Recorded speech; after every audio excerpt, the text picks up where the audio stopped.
4장. 느부갓네살 왕이 전국에 있는 모든 백성과 나라와 민족들에게 다음과 같은 조서를 내렸습니다. 너희에게 평강이 넘치기를 원한다. 지극히 높으신 하나님께서 내게 보여주신 기적과 놀라운 일을 너희들에게 기꺼이 알리고자 한다. 그가 행하신 기적은 크시며 그의 기사는 놀랍도다. 그의 왕국은 영원할 것이며 그의 통치는 대대에 미칠 것이다. 나 느부갓네살이 집에서 편히 쉬며 궁정에서 평안을 누릴 때 꿈을 꾸었는데 그 꿈 때문에 두려워하였다. 침상에서 누워 생각하는 중에 환상을 보고 잠을 이루지 못하였다. 나는 그 꿈과 그 뜻을 알아보려고 명령을 내려 바빌론의 모든 지혜자들을 내 앞으로 불러오게 하였다. 마술사와 점성가와 주술가와 점쟁이들이 왔을 때에 그들에게 꿈 이야기를 해주었으나 그들은 그 꿈을 풀지 못했다. 마지막으로 다니엘이 내 앞에 나타났다. 그는 내가 내 신의 이름을 따서 벨드사살이라 불렀던 자였다. 그는 거룩한 신들의 영을 지닌 사람이어서 내가 꾼 꿈을 그에게 말해주었다. 마술사들의 우두머리인 벨드사살아, 내게 거룩한 신들의 영이 있어 내게는 어떤 비밀이라도 어려울 것이 없다는 것을 안다. 그러니 내가 본 꿈의 의미를 말해보아라. 내가 침상에 누워있는 동안에 본 환상은 이러하다. 나는 땅의 한가운데서 매우 높은 한 그루의 나무를 보았다. 그 나무는 크게 자라 튼튼하게 되고 그 높이는 하늘까지 닿아서 땅 끝에서도 잘 보였다. 나뭇잎은 매우 푸르렀으며 누구나 먹을 수 있을 만큼 열매도 아주 많았다. 나무 아래서는 들짐승들이 쉬었고 가지에는 새들이 모여들고 모든 생물이 그 나무에서 먹이를 얻었다. 또한 나는 환상 속에서 한 거룩한 감시자가 하늘로부터 내려오는 것을 보았다. 그가 큰 소리로 이렇게 외쳤다. 이 나무를 베어내고 그 가지를 꺾어라. 잎사귀는 다 떨어버리고 열매를 흩어버려라. 나무 아래서 쉬는 짐승들은 쫓아내고 가지에 모여든 새들도 쫓아버려라. 그러나 그루터기는 뿌리와 함께 땅에 남겨두고 쇠줄과 놋줄로 묶어서 들풀 가운데에 내버려 두어라. 하늘의 이슬에 젖게 하고 땅의 불 가운데서 들짐승과 함께 살게 하여라. 또 그에게 사람의 마음 대신에 짐승의 마음을 주어서 7대를 지내게 할 것이다. 이 일은 감시자들이 명령한 것이요 거룩한 이들의 선언한 것이다. 이는 지극히 높으신 하나님께서 인간의 나라를 다스리시며 그가 원하는 사람에게 그 나라를 주시며 가장 낮은 사람을 그 위에 세우시는 것을 모든 사람들로 알게 하려는 것이었다. 이것이 나 느부갓네살 왕이 꾼 꿈이다. 그러니 벨드사살아, 이 꿈의 뜻을 풀어보아라. 내 나라에 있는 모든 지혜자들도 이 꿈의 뜻을 풀지 못했으나 거룩한 신들의 영이 내게 있으니 너는 풀 수 있을 것이다. 그러자 벨드사살이라고도 불리는 다니엘은 놀라 한동안 마음이 어지러웠습니다. 그래서 왕이 그에게 말했습니다. 벨드사살아, 이 꿈과 그 뜻 때문에 놀라지 않기를 바란다. 이에 벨드사살이라고도 불리는 다니엘이 왕에게 대답하였습니다.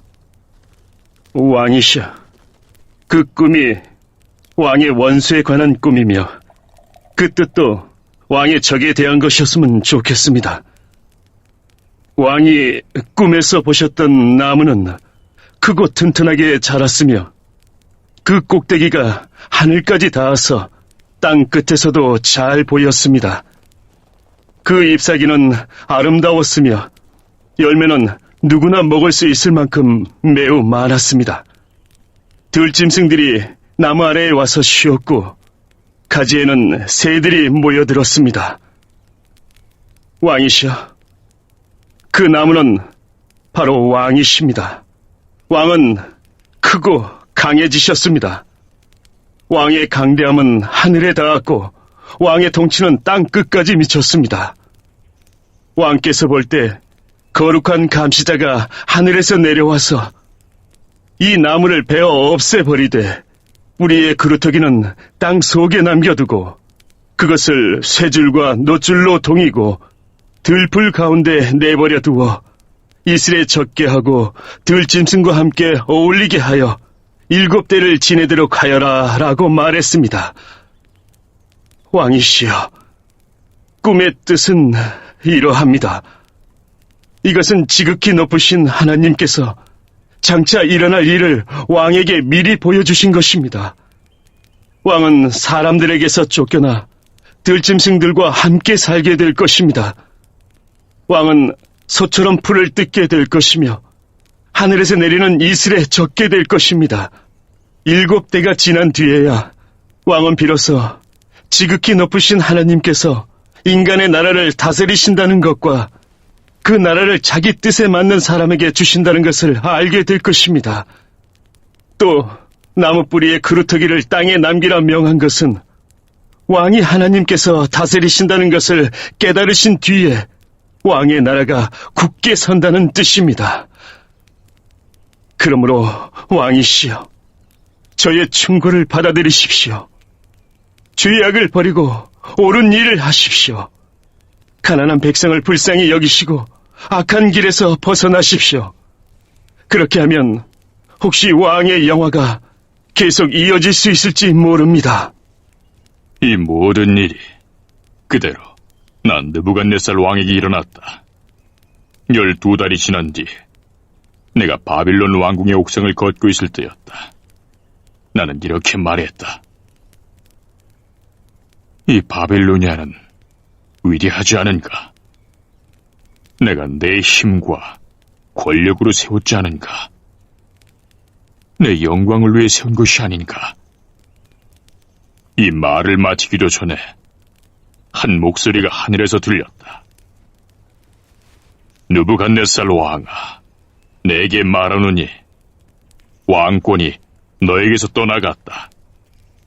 너는 사람들에게서 쫓겨나 들짐승들과 함께 살게 되고 소처럼 풀을 뜯어먹게 될 것이다.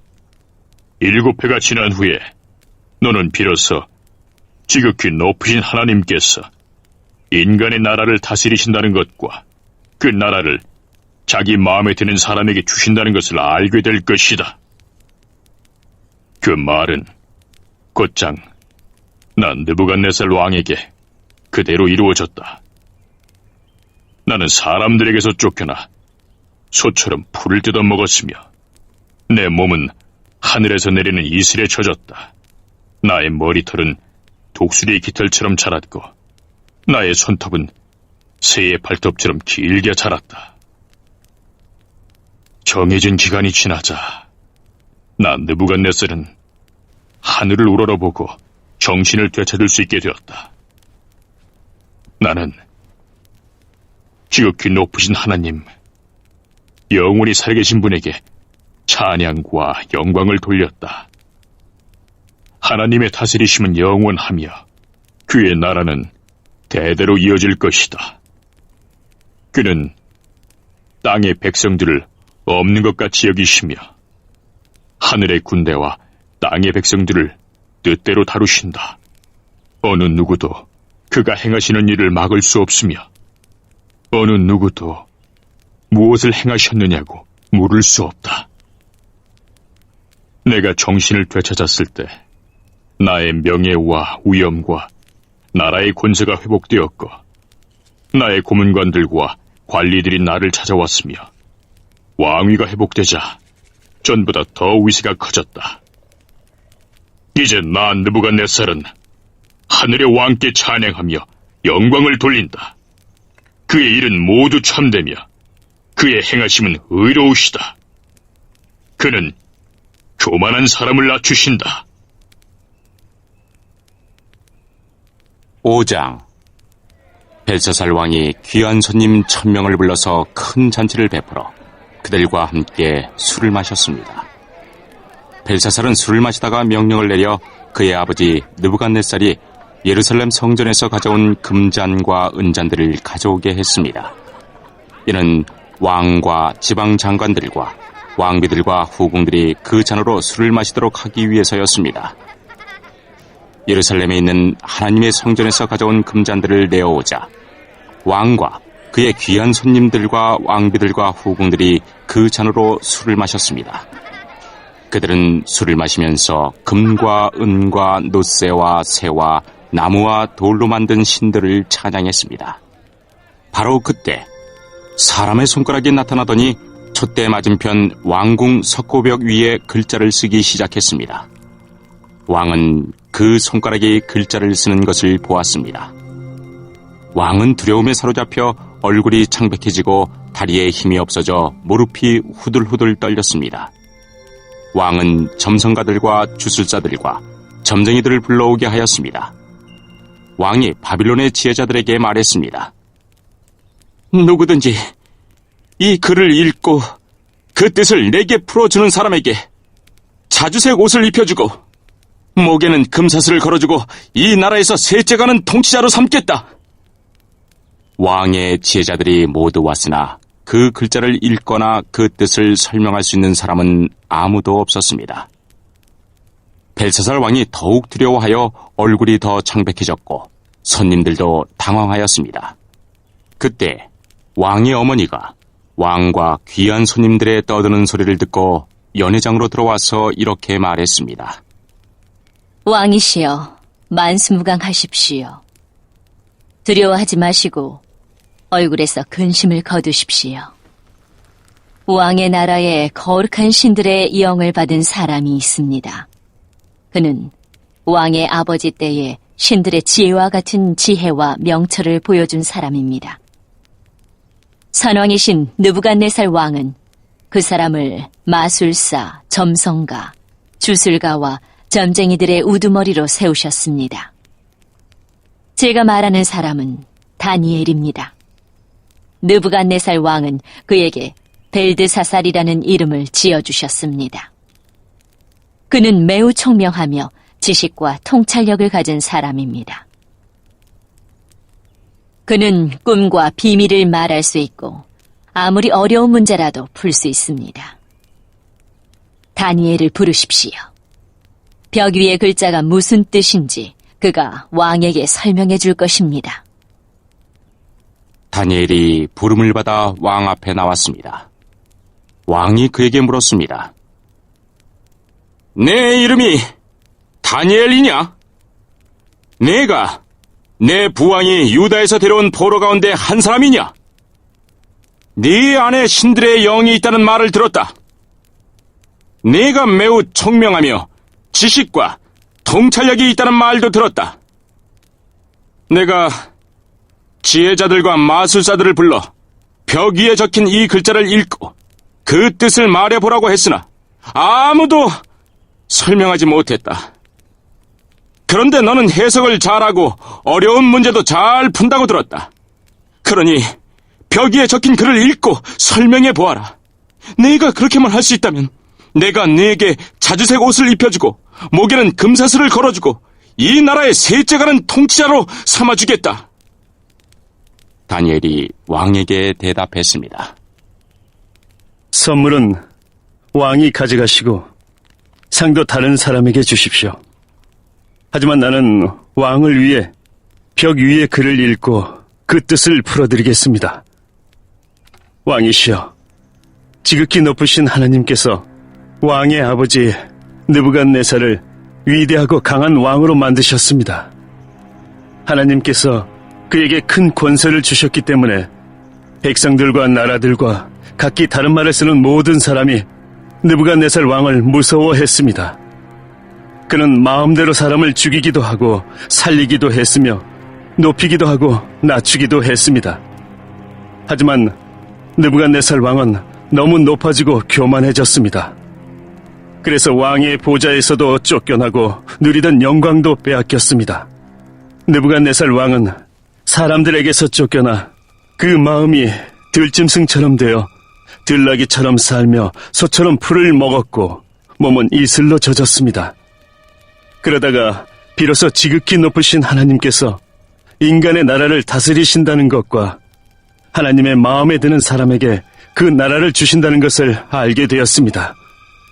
느부갓네살의 자손인 벨사살 왕이시여, 왕께서는 이 모든 일을 알면서도 마음을 낮추지 않으셨습니다. 오히려 하늘의 주를 거스르고 주의 성전에 있던 잔들을 가져오게 하여 귀한 손님들과 왕비들과 후궁들과 함께 그 잔으로 술을 마셨습니다. 그리고 왕은 왕의 생명과 왕이 하시는 모든 일을 다스리시는 하나님을 섬기지 않고 은과 금과 노새와 새와 나무와 돌로 만든 신들을 찬양하였습니다. 보지도 못하고 듣지도 못하고 아무것도 깨닫지 못하는 그것들은 참 신이 아닙니다. 그래서 하나님께서 이 손을 보내셔서 벽에 글자를 쓰게 하신 것입니다. 벽에 적힌 글자는 메네, 메네, 데겔, 바르신입니다. 그 뜻은 이렇습니다. 메네는 하나님께서 왕의 나라의 끝날을 정하셨다는 뜻입니다. 데겔은 왕이 저울 위에 달리셨는데 무게가 모자란다는 뜻입니다. 바르신은 왕의 나라가 나뉘었다는 뜻입니다. 왕의 나라는 메대와 페르시아 사람들에게 넘어갈 것입니다. 이에 벨사살이 명령을 내려 다니엘에게 자주색 옷을 입히고 금사슬을 목에 걸어주고 그를 나라의 셋째가는 통치자로 세웠습니다. 바로 그날 밤에 바빌로니아의 왕 벨사살이 죽임을 당했습니다. 메대 사람 다리오가 새 왕이 되었습니다. 다리오의 나이는 62세였습니다. 6장. 다리오는 총독 120명을 세워 나라 전체를 다스리게 하는 것이 좋겠다고 생각했습니다. 그는 또 그들 위해 총리 3명을 세웠는데 다니엘도 그 가운데 한 사람이었습니다. 왕이 그들을 세운 이유는 나라를 다스리는 데 어려움이 없도록 하기 위함이었습니다. 다니엘은 다른 총리나 총독들보다 더 뛰어났기 때문에 왕은 그에게 나라 전체를 맡기려 했습니다. 그러자 다른 총리와 총독들이 다니엘을 고소하려고 그의 잘못을 찾으려 했지만 그가 충성스럽게 나라 일을 잘 맡아 처리했으므로 아무런 잘못이나 흠을 찾을 수 없었습니다. 그러자 그들이 말했습니다. 다니엘은 하나님의 율법에 관한 것이 아니면 흠을 찾을 방법이 없겠어. 그래서 총리와 총독들이 모여 왕에게 가서 말했습니다. 다리오 왕이시여, 만수무강하십시오. 우리 총리들과 수령들과 총독들과 보좌관들과 지관들이 의논한 것이 있습니다. 우리는 왕이 한 가지 법을 세우셔야 한다고 생각합니다. 그것은 바로 앞으로 30일 동안 왕 이외에 다른 신이나 다른 사람에게 기도를 하는 자가 있으면 누구든지 사자굴에 넣어야 한다는 것입니다. 왕이시여, 이 법을 세우십시오.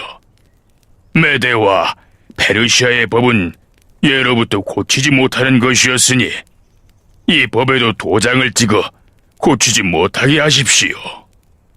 다리오 왕은 법을 세우고 거기에 도장을 찍었습니다. 다니엘은 왕이 새 법에 도장을 찍은 것을 알고도 자기 집 다락방으로 올라가 늘 하던 것처럼 하루에 3번씩 무릎을 꿇고 하나님께 기도하며 감사를 드렸습니다. 그 방 창문은 예루살렘 쪽을 향해 열려 있었습니다. 그 사람들이 무리를 지어가다가 다니엘이 하나님께 간절히 기도드리는 모습을 보았습니다. 그들은 왕에게 가서 왕이 세운 법에 대해 말했습니다. 왕이시여, 왕은 앞으로 30일 동안 왕 외에 다른 신이나 다른 사람에게 기도를 하면 누구든지 사자굴에 넣는다는 법을 세우시고 거기에 도장을 찍지 않으셨습니까? 왕이 대답했습니다. 그렇다. 내가 그 법을 세웠다. 또한 메대와 페르시아의 법은 고칠 수 없다. 그 사람들이 왕에게 말했습니다. 유다에서 잡혀온 사람 중 다니엘이 왕께서 도장을 찍으신 법을 무시하고 아직도 날마다 하루에 3번씩 자기 하나님께 기도하고 있습니다. 왕은 그 말을 듣고 매우 괴로워했습니다. 왕은 다니엘을 구하고 싶어서 해가 질 때까지 그를 구할 방법을 찾으려 애썼습니다. 그 사람들이 무리를 지어 왕에게 가서 말했습니다. 왕이시여, 메대와 페르시아의 법은 왕이 한 번 법이나 명령을 내리고 나서는 그것을 다시 고칠 수 없다는 것을 기억하십시오. 그래서 다리오 왕은 명령을 내려 다니엘을 붙잡아 사자굴에 넣게 했습니다. 왕이 다니엘에게 말했습니다. 내가 늘 섬기던 너의 하나님이 너를 구해주실 것이다. 사람들이 큰 돌 하나를 굴려와서 사자굴 입구를 막았습니다. 그러자 왕이 도장으로 사용하는 반지와 신하들의 도장으로 바위 위에 찍었습니다. 아무도 그 바위를 옮겨 다니엘을 꺼내지 못하게 하기 위한 것이었습니다. 그런 뒤에 다리오 왕은 왕궁으로 돌아갔습니다. 그날 밤 왕은 아무것도 먹지 않았으며 오락도 금지시켰습니다. 왕은 잠도 자지 못했습니다. 이튿날 아침 다리오 왕은 새벽에 일어나 급히 사자굴로 가보았습니다. 왕은 굴에 가까이 이르러 걱정하는 목소리로 다니엘을 불렀습니다. 살아계신 하나님의 종 다니엘아, 내가 늘 섬기는 하나님이 너를 사자들로부터 구해주셨느냐? 다니엘이 대답했습니다. 왕이시여, 만수무강하십시오. 나의 하나님께서 천사들을 보내셔서 사자들의 입을 막으셨습니다. 하나님께서는 내가 죄가 없다는 것을 아시기 때문에 사자들이 나를 해치지 못하게 하셨습니다. 왕이시여, 나는 왕에게 잘못한 일이 없습니다. 다리오 왕은 너무 기뻤습니다. 그는 종들에게 다니엘을 사자굴에서 꺼내라고 말했습니다.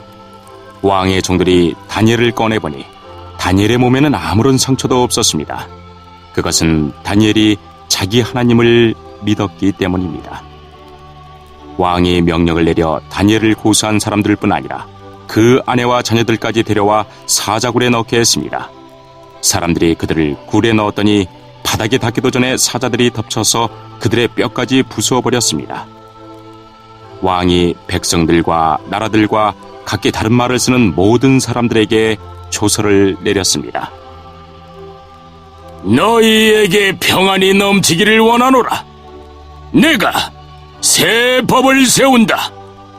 내 나라에서 사는 백성은 모두 다니엘의 하나님을 두렵고 떨림으로 섬겨야 한다. 다니엘의 하나님은 살아계신 하나님이시며 영원히 사시는 분이시다. 그의 나라는 결코 망하지 않으며 그의 다스리심은 영원할 것이다. 하나님은 백성을 건져내기도 하시고 구원하시기도 하신다. 하늘과 땅에서 놀라운 기적을 일으키신다. 하나님께서 다니엘을 사자들의 입에서 구해주셨다. 다니엘은 다리오 왕과 페르시아 사람 고레스 왕이 다스리는 동안 평안히 살았습니다.